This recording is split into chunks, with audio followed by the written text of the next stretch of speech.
Before we get started, I've got a couple little favors. Can you please look after my emotional support rubber chicken? Fantastic. And if he gets out of hand, that's my behavior adjustment stick as well.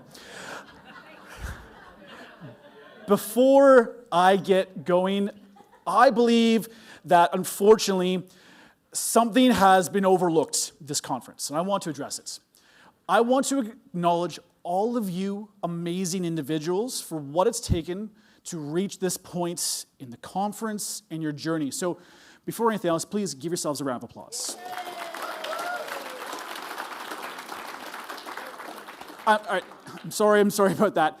Maybe I didn't articulate well enough. I really want you to consider what you've done, where you've come from. Now, I want you to think back to when you decided to first start your business, the environment you were in then. What led you to go, I'm out, and begin this new journey, to when you got your very first client, to when you lost your first client, to the second client, to finding those people who supported you, loved you, nurtured you, and allowed you to grow into the individual you are here today. Look around the room. There are so many people who are not here today. Either they are not ready to be part of this environment, or they chose to leave early, so you get all the benefits. So I really, in a moment, I want you to think back on all you've achieved. It is inspirational to be here in your space, to be around you, to be around some of these amazing speakers, BNI royalty in Australia. You are some of the most amazing, most driven, passionate people, and you really need to acknowledge that. So in a moment, I'm going to count us in. I want us to cheer so loud that everybody who decide I'm going to the bar early is going to hear what they're missing out on. Trust me, I'm also thirsty, okay? I want them to recognize that they miss out on an opportunity because you are driven and passionate individuals. So on 3, let's shake the building. This is all for you.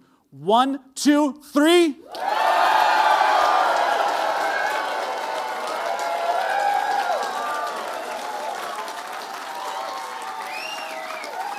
That is all for you. Well done, well done.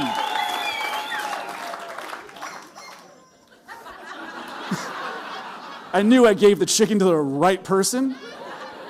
That was amazing. Look around the room quickly, look at the smiles, look at the energy, feel the vibe that we're currently in, and observe the environment. Now, I want to try one last thing. Now, I promise you, I'm not going to ask you to all to cheer again.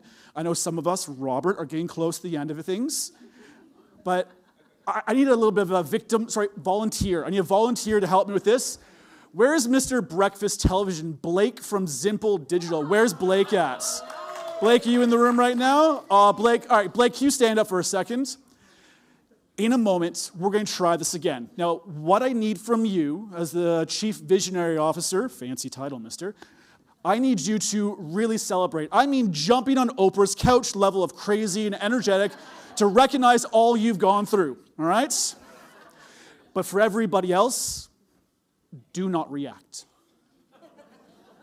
Sit on your hands, no noise. I want to see how it feels. All right, so on 3, remember, trust him. I want you to acknowledge all you've gone through. Let's hear it. 1, 2, 3.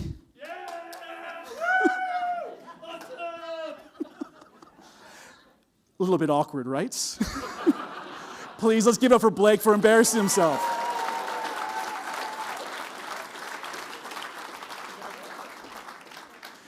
Now, whilst this might feel like I'm pandering for lots of audience attention, my topic today is the ecology of culture.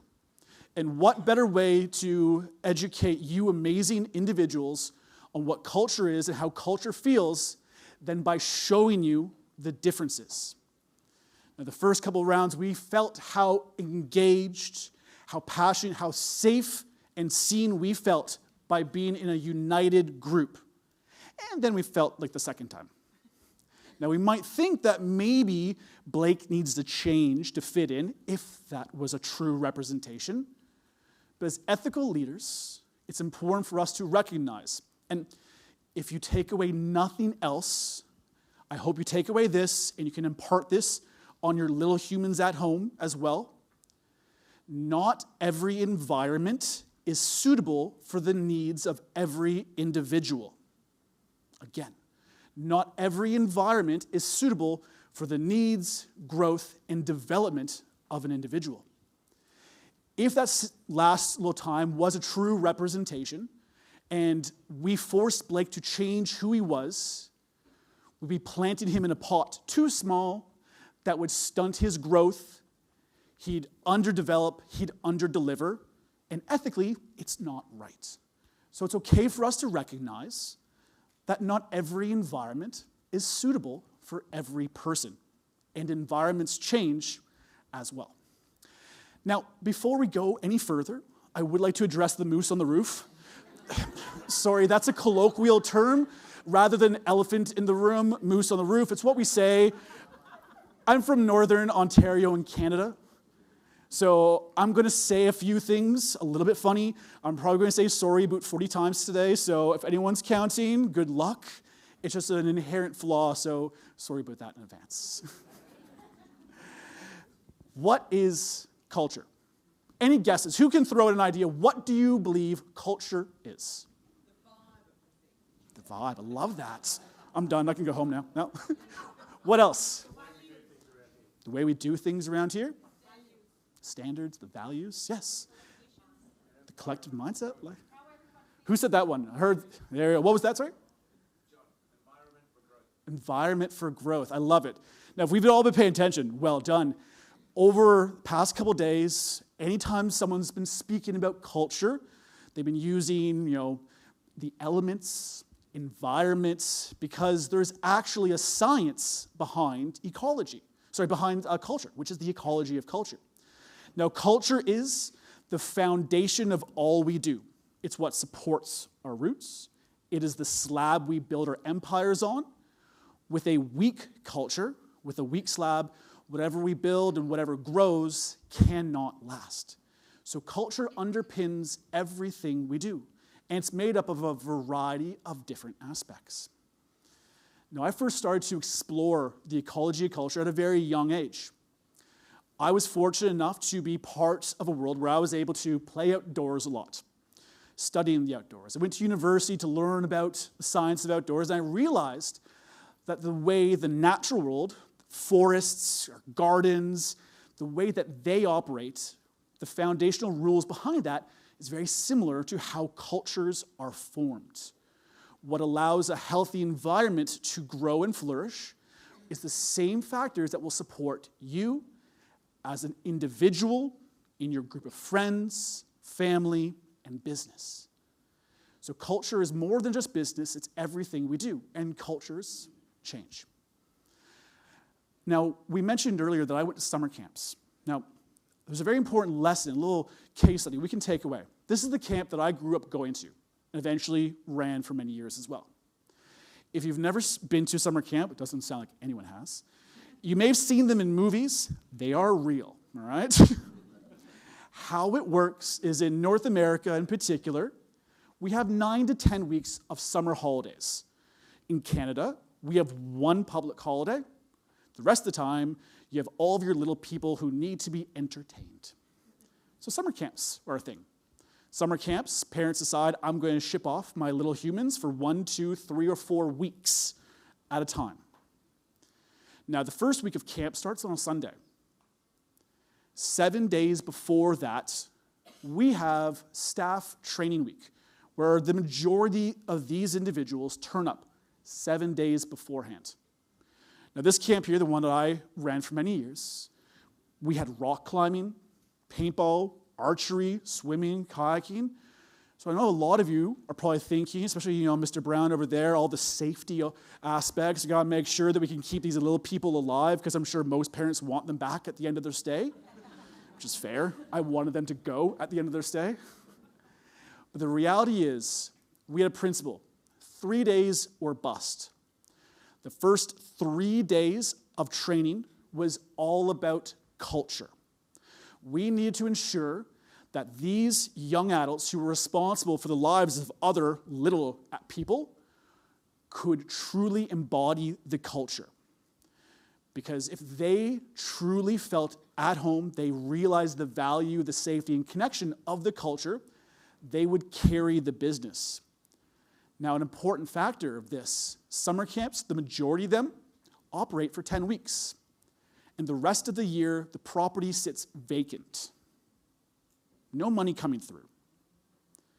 So we had a job that at the end of the first week of the kids' stay, when the parents would pick them up, the kids would be roughly given an hour before they leave site. We needed them to have had the best time, that they put their deposit down right away, so that next year we knew that we could operate again. We put all of our focus in 3 days in developing culture, because if we didn't have the right culture, the camp would shut in a matter of weeks after camp. How many of us out there invest a day into culture with our new people? And we're hoping they're going to carry us for years. And we only had this staff for maybe 11 weeks, maybe 12. So we bet it all on culture. At times it worked, at times it didn't. Culture changes. Now, when we look at an environment like this, it's beautiful. We are also starting to recognize that there's different species of plants that aren't there. We don't see eucalyptus or maples. We see all this cacti, which is lovely. And the reason being is those species don't belong in that environment. That environment isn't there to nurture those kinds of individuals. Just like I started off by saying earlier, not every environment is suitable to meet the needs of every person. So it's important for us as leaders, as business owners, as ethical people to recognize what culture supports us. What do we thrive in, and how can we grow that in others? How can we find the people who are going to fit into our culture, fit into our unique environments? Because everyone has their own unique needs. Is anyone brave enough to tell us what kind of environment they thrive in? Anyone? A pub? Soon, my friends. Yes. Quiet. Positive. Loud. Anyone else? What? Structured. I hate structure. It's chaotic. I love that. Encouraging. So, by show of hands, who likes a quiet environment? Who likes a loud environment? So we can already recognize that different environments support different people's needs. And by recognizing this, we can invite the right kind of people into our space, building our teams, our friendship groups, our families, our sporting teams with the right people, because the culture, the environment, is going to support their unique needs, goals, and objectives. But how does culture start? How does an environment start? In the natural world, it starts with little guys like this. These are called lichen, not the werewolves from those vampire movies, if anyone's seen those. Lichen, they're kind of like moss, all right? They're tough, they're hard-bodied, they're a lot like business founders and visionaries. They look at an empty canvas and go, I can make something beautiful here, and there's nothing there. Over time, they grow and they expand. They do hard work and they leave parts of themselves behind, just like we as business leaders do as well. We shape the environment around ourselves to support the needs of others. Depending on the environment we create, we invite in different people along the way. So culture all starts with one. Now, whilst I would love to dive deep into the nerdy science, which I actually love of outdoors, we'll go a bit high level. Who here has a garden at home? Any green thumbs out there? Love it. Now, in case you're wondering, no, in your goodie bags, those are not matches. I'm not asking you to burn stuff down. They're actually seeds. So at the end, you can go home and grow something beautiful in your garden. But gardens are amazing representations of culture. Now, in my opinion, there's two ways we can kind of grow a garden. We can, grab a bunch of seeds and throw it at the soil and see what sticks, which is kind of how my garden looks right now.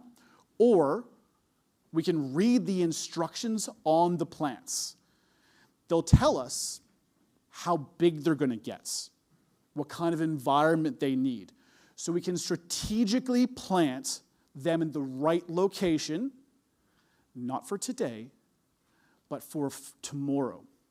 And that is what culture planning is all about. And the ecology of culture is our awareness that we need to plant things and people in the right environment for their potential growth. Over time, things are going to grow larger. Do they plan to take over the entire flower pot? Are they going to block out others? Because if we put people or plants in the wrong spot, they can negatively impact others around them. So it's important that we plant things in the right spot and planning for the future. So one of the easiest things that any of us can do today or tomorrow or after the pub later on is think about, in 5 years, what do I want my culture to be? What do I want my garden to look like? So that way, when we recognize the end goal, we can reverse engineer and start planting the right people in the right spaces to ensure we can reach those areas. Now, if you're a solo entrepreneur, this applies to you as well. You don't need a team of people to build a culture, because the culture is the behaviors we also instill in ourselves, which attract the customers we want as well. So if you have your solo entrepreneur business, or maybe you don't have people yet, it's important to still design your culture to attract the right customers. If you want to be a green business, build your culture around that, because you will attract customers who are part of your culture because they will value those same aspects. Now, it's really important, and this is the hardest thing I see with so many of our clients that we help through our events and workshops, is that they want to see something growing fast. So they plant out of urgency. A great example is mint. Does anyone have mint at home in their gardens? Yeah, so much, right? Yeah, it's amazing on desserts and in some bubbly beverages that I think Liz will be having later on. No judgments. Mint takes over. It grows fast and impacts things very quickly, but it's not ideal for often the end result. Personally, my mint grows in a pot, so I know where it's going to be and I can restrain its growth, because that's the most suitable place for it to be for my overall garden's environment. Now let's talk about weeds. Now weeds are those pesky plants or those behaviors that we see within people and ourselves that do not fit in. You're out in your garden and all of a sudden you see a weed. You have a choice. I can pull it out now, or I can come back later. Now, if I come back later, what will happen to that weed? Yeah, it eats into the mint, takes away my beverage time. It grows, it spreads. By our inaction, we are promoting the growth of something we do not want. So if we want a culture of positivity, inclusivity, whatever that might be, it's important for us to reward the positive and remove the negative right away. What we accept, we promote. It's an underlying rule of culture. What we accept, what we walk past, we promote. If I leave that weed there, it's going to grow larger. And eventually, it's going to take me a lot more time to remove all those weeds from my garden. If I let my garden grow out of control with weeds, I have hours of work and energy that I have to put in to fix a problem that could have been solved by me simply saying, please don't hit James anymore. Okay?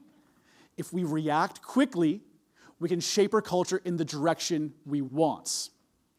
But have a look at this little furry friend here. All right? It's adorable. All right, the red fox, right? It's, a very cute cuddly. In Canada, they're fantastic. How would, as an Australian audience, how do we describe the role a red fox plays here? Yeah. Pest.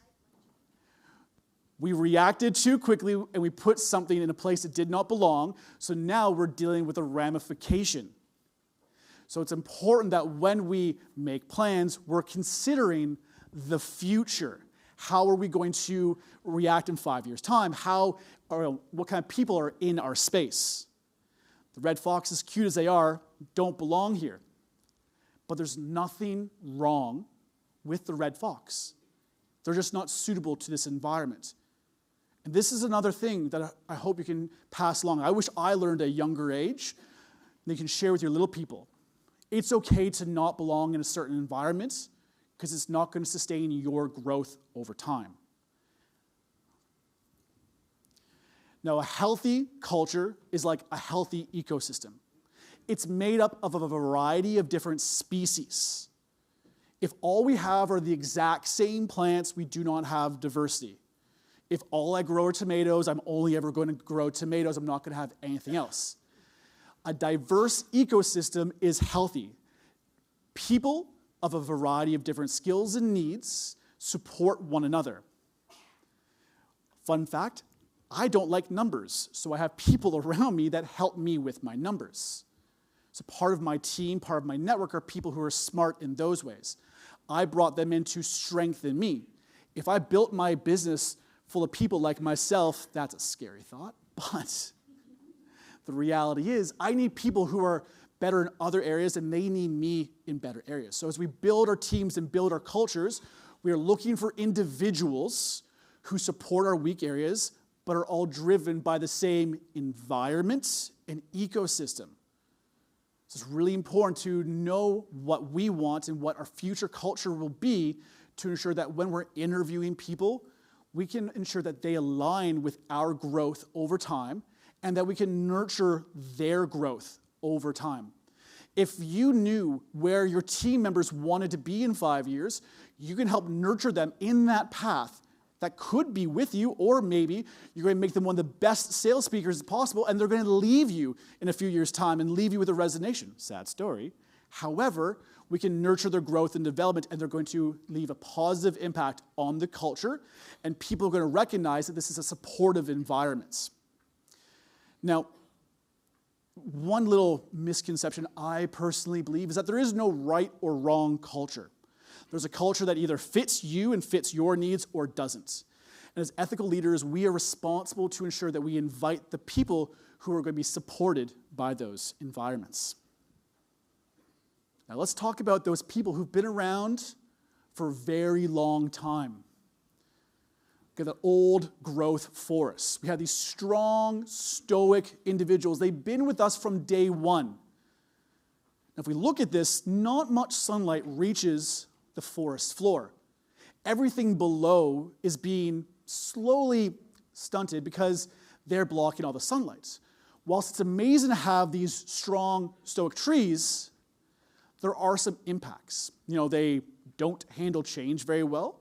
They're actually slow to improve. They're slow to grow. And they hog all the attention because this is how it's always been done. Has anyone ever dealt with someone like that who's been in a business far too long? Throw your hands up in the air. Of course we have. Whilst it's amazing and they bring true value, there's also a time for us to recognize when we need to transplant somebody into a new and different environment. But what happens when one of these old growth trees fall over, or maybe a fire comes through, or flooding like my house or in other people's houses? The environment changes. And all of a sudden, new energy, new passion, and new light is able to reach the forest floor. And all those individuals who are at the very, very bottom, who've been waiting for their opportunity, get all the attention and sunlight they possibly can, and all they want to do is say, "Watch me grow."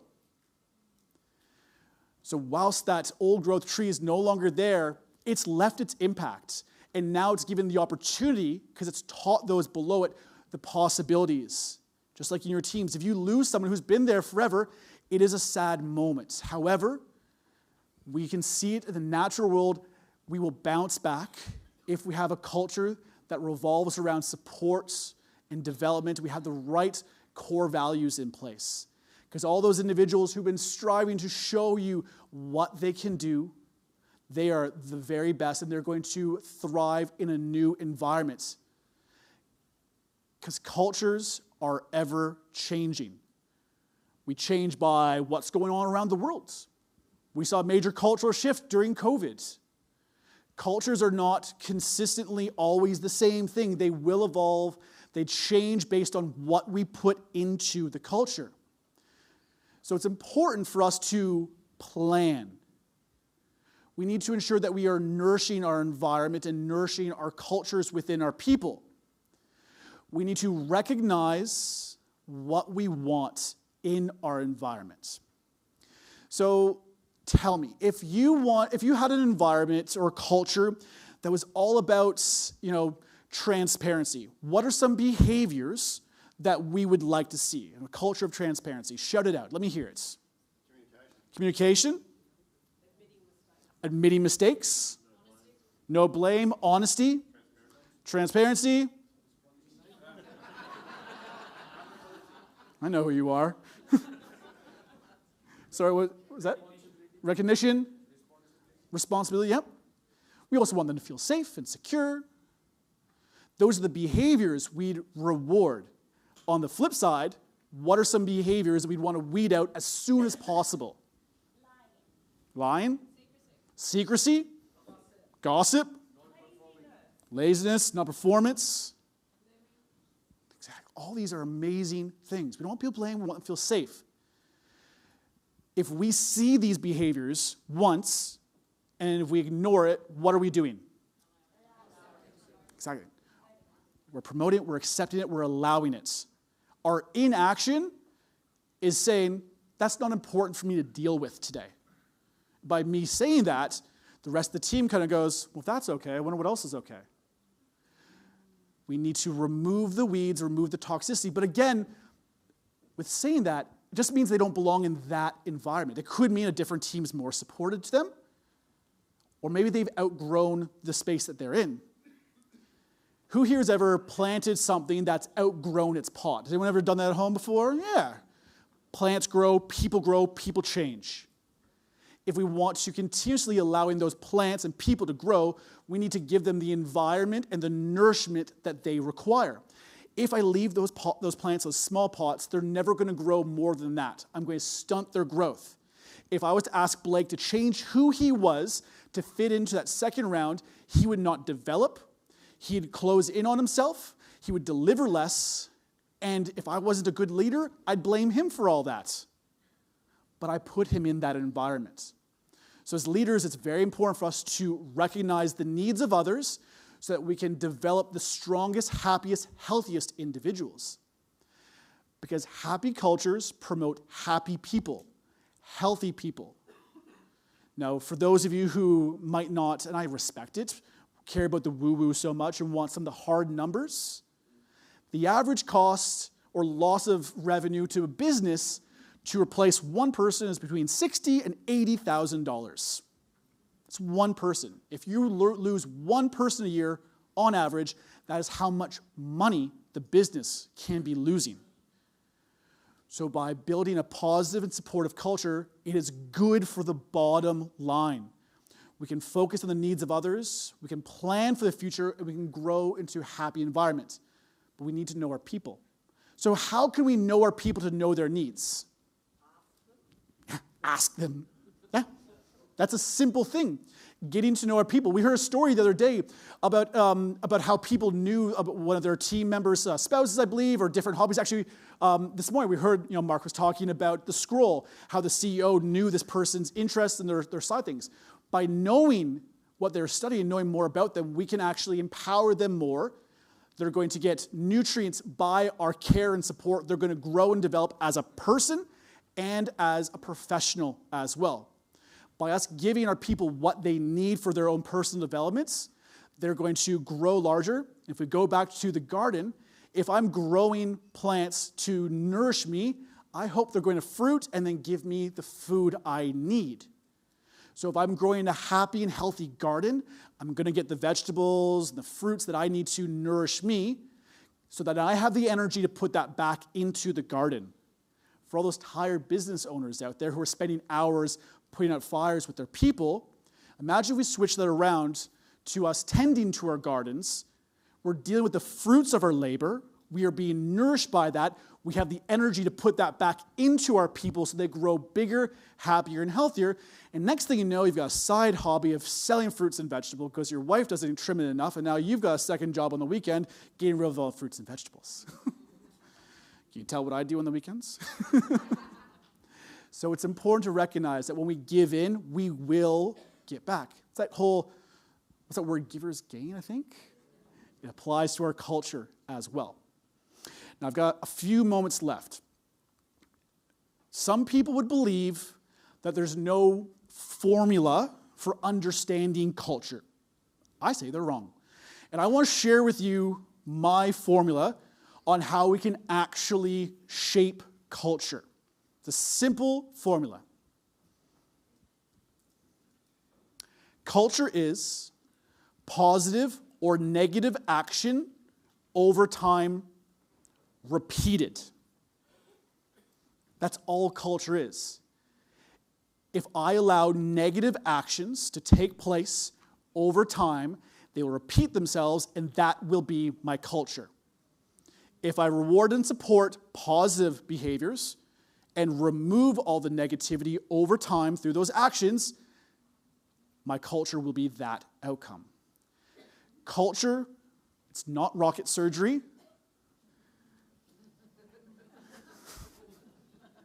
It's a madness to my method, I promise you. We need to recognize what we want the end goal to be. So, what I would like from all of you over the next few days, few weeks, I want you to recognize what environments you best thrive in. I want you to recognize the behaviors that support your needs. Are you embodying that in yourself? Are you promoting those behaviors? Once we recognize those behaviors, those values, and our needs, 5 years from now, what does your garden look like? What plants are in there? Not all plants belong in the same garden. So we have different garden beds. It's okay to have multiple garden beds so long as we recognize the environment and we address the needs of all the different individuals. Happy cultures impact people's lives on a social level. When people are happy at work, they bring that back home. When they're happy at home, we see less issues within society. We see less people abusing substances to extremes. We see less domestic violence. As ethical leaders, if we can take care of the needs of others, it's more than just good business. It's just being good.